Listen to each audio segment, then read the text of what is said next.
का कुमाऊं की शिक्षा हमारा अगला सेशन होने वाला है और इसी के साथ मैं आलोक गोसाई जी को चाहूंगी स्टेज पर आए, जो कि रेनेसा कॉलेज के एमडी हैं, दीप मेहरोत्रा जी एमडी यूआईपीटीई पॉलिटेक्निक रामनगर के। तो मैं चाहूंगी, आपसे अनुरोध करूंगी, आप मंच पर आए तो जोरदार तालियों के साथ हमारे मेहमानों का स्वागत कीजिए और इस सेशन को आगे बढ़ाएंगे मेरे सहयोगी Vivek. Over to you Vivek. Thanks Kanchi. अब हमारे दो खास मेहमान आलोक गोसाई जी और दूसरे मेहमान दीप मेहरोत्रा जी, आप लोग प्लीज आइए और माइक ले लीजिए सर प्लीज। कुमाऊं की शिक्षा इस कार्यक्रम का नाम है। शिक्षा जीवन में बहुत ज़रूरी है। बिजनेस की बात हो गई, प्रशासन की बात हो गई, सियासत की बात हो गई, लेकिन शिक्षा की बात होना बहुत ज़रूरी है। आलोक साहब, चर्चा की शुरुआत आपसे। कुमाऊं की शिक्षा, जैसा कि हमारा इस सेशन का विषय है, स्थानीय स्तर पर कुमाऊं को शिक्षा के अगर हम तौर पर देखें तो कितना बेहतर मानते हैं आप?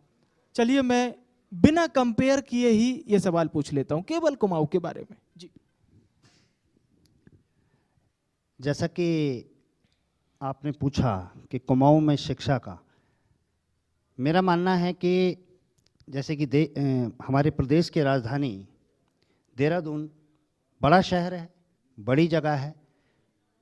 वहाँ पर हायर एजुकेशन में बहुत ज़्यादा अपॉर्चुनिटियाँ अभी हैं, लेकिन विगत 10-15 वर्षों में हमारे इस कुमाऊं में हायर एजुकेशन में खासकर बहुत अच्छी प्रगति की है।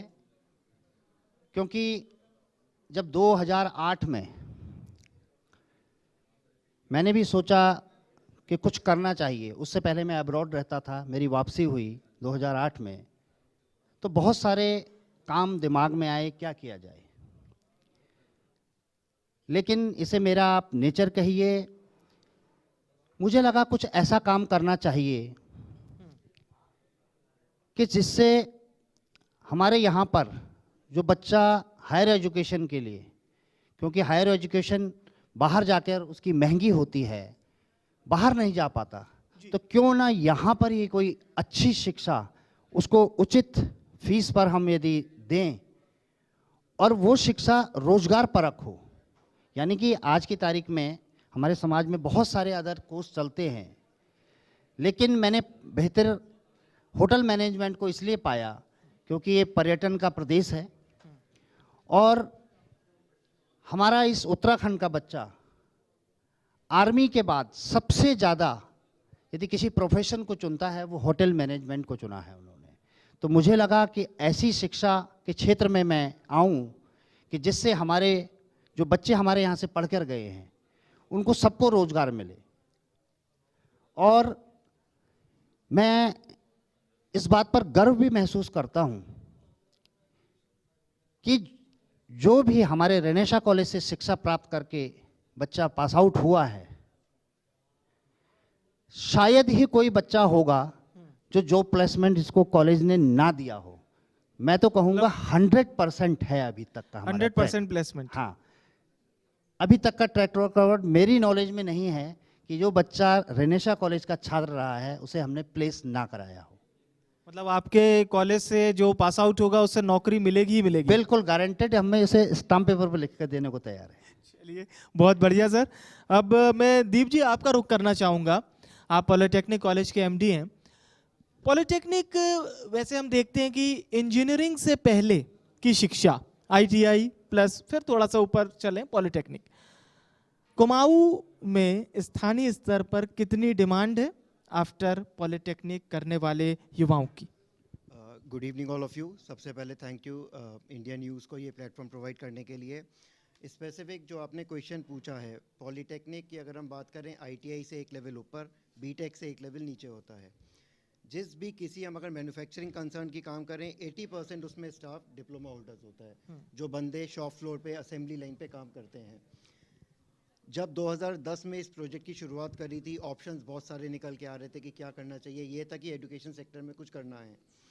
जब आप अपने आसपास एरिया को असेस किया, देखा किस कोर्स का पोटेंशियल हो सकता है, डिप्लोमा का एक ये समझ में आया कि क्योंकि हमारे पास सिडकुल रुद्रपुर की अगर हम बात करें, आज Tata, Mahindra, Ashok Leyland, you name and that company is there. उन लोगों से बात करी पहले इनिशियल लेवल पे ही करके, भाई अगर डिप्लोमा होल्डर्स निकलते हैं तो आप लोगों के क्या उस चीज़ का अब्जॉर्प्शन रहता है। दूसरा सबसे बड़ा यूएसपी पॉलिटेक्निक का रहता है, जितने भी जेई बनते हैं बच्चा अपने आप उस चीज़ के लिए अट्रैक्ट होता है।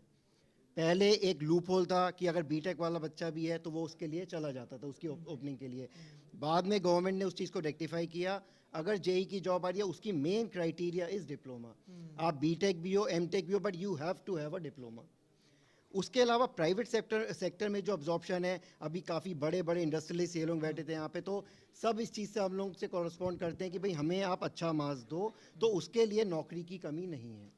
और जो बच्चा एक average and below average section of the society को हम कैटर करते हैं, नॉमिनल फीस होती है, और बच्चे को बेस्ट पार्ट इसकी नौकरी उसके लिए रेडी है। फिर बच्चे के ऊपर है उस चीज़ को कितना स्केल अप करके वो कितना आगे बढ़ सकता है।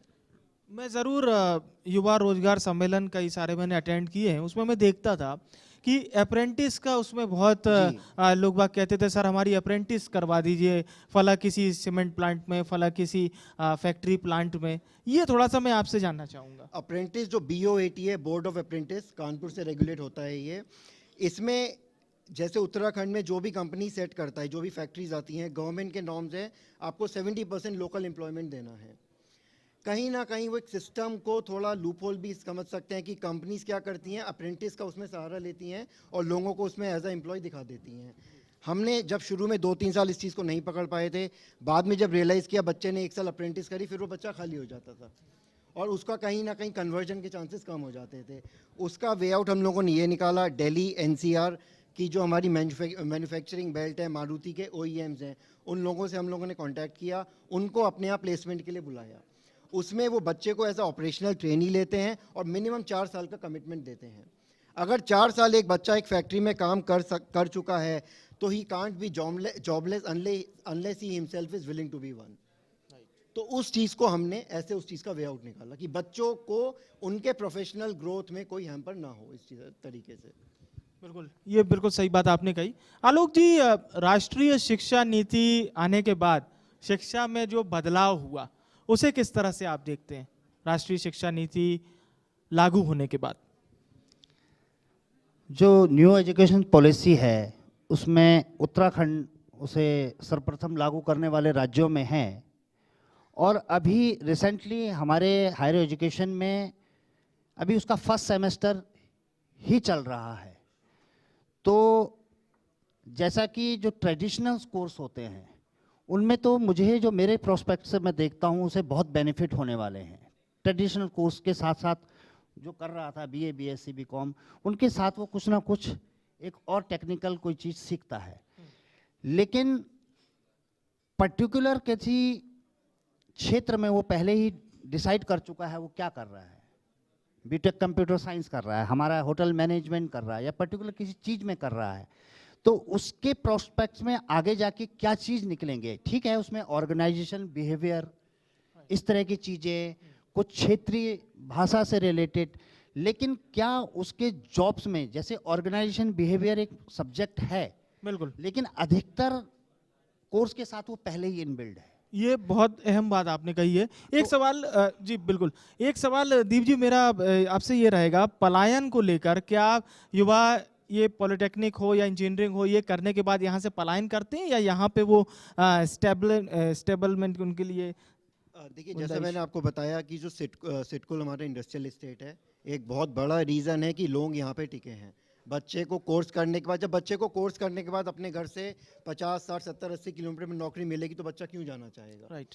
जब बच्चे के पास ऑप्शन ही नहीं था तो बच्चे को डेफिनेटली जाना ही पड़ता था और जाना भी चाहिए। अगर पढ़ लिखने के बाद उनको अपॉर्चुनिटी नहीं मिल रही है तो कोई सेंस नहीं है उस पढ़ाई को करने का। बट क्योंकि अब गवर्नमेंट का फोकस इंडस्ट्रियल डेवलपमेंट पे है, जो हमारा make in India, made in India, जैसे अभी पॉलिटिकल आपके उसमें भी डिस्कशन था, we want to be the 3rd largest economy in the world. सब कुछ इंडिया में बन रहा है, हाईवे डेवलपमेंट, सब कुछ डेवलपमेंट हो रहा है, तो इंजीनियरिंग एस्पेक्ट से तो हर फील्ड में पोटेंशियल ही पोटेंशियल है। जितना बच्चा मेहनत कर लेगा उसको 100% उसका बेनिफिट मिलेगा। बिल्कुल बिल्कुल बिल्कुल सही बात कही सर आपने। बहुत बहुत धन्यवाद मैं करूँगा आप दोनों